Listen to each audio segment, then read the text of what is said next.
I will try to be as succinct as possible and perhaps just focus on some of the areas that I think were not touched on earlier, particularly the issue of building domestic alliances. A good example is the work that the Breadhurst Foundation is doing. For example, Malawi is able to bring together the domestic actors to have a conversation around how to address the current challenges that Malawi is faced with.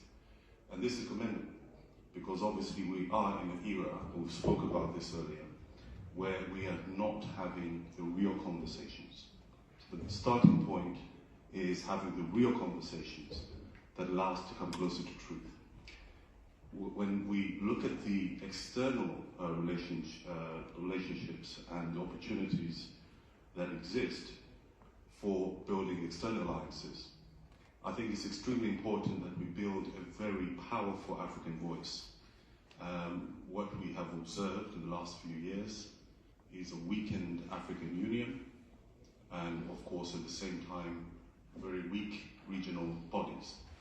What we need is strong leadership at the African level, at the African Union. We've learned here in Gdansk the opportunities that were available to Poland, for example, to be able to strengthen its democracy, strengthen its economy, because they're part of the European Union.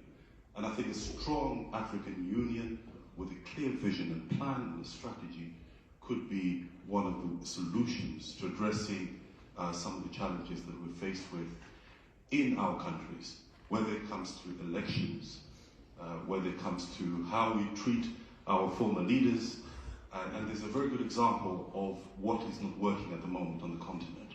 So I think there's a real opportunity to reform the African Union and to ensure that we have a real plan that for Africa that is also being domesticated, but more importantly as well, that we as Africans are speaking with one voice on the international arena. The final point I'd like to make is that, of course, with a stronger African Union and perhaps even stronger regional bodies, we can begin to address some of the shortfalls when it comes to elections and election monitoring. You will notice in the continent that we've seen over the years the emergence of a few democratic leaders, but they're very few. So perhaps it's an opportunity that we can have a few more leaders emerging and being able to come together with respect to the values that we hold dear around democracy, human rights, and good governance. The final point I just want to make is to do with the fact that we are at a very unique point in Africa, especially with the global opportunities around.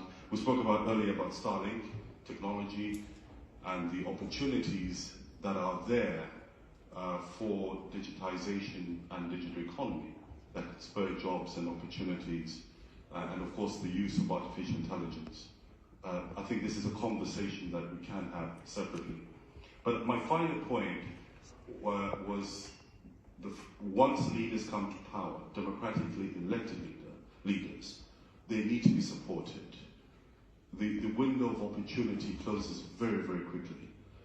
We're seeing it happening in a number of countries, and I think it's important that we find a solution to this issue to make sure that democratic leaders are successful and become the focal point for reference, and of course they become the role models for the rest of Africa.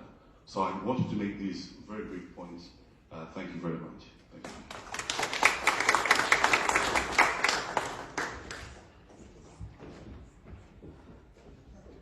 you.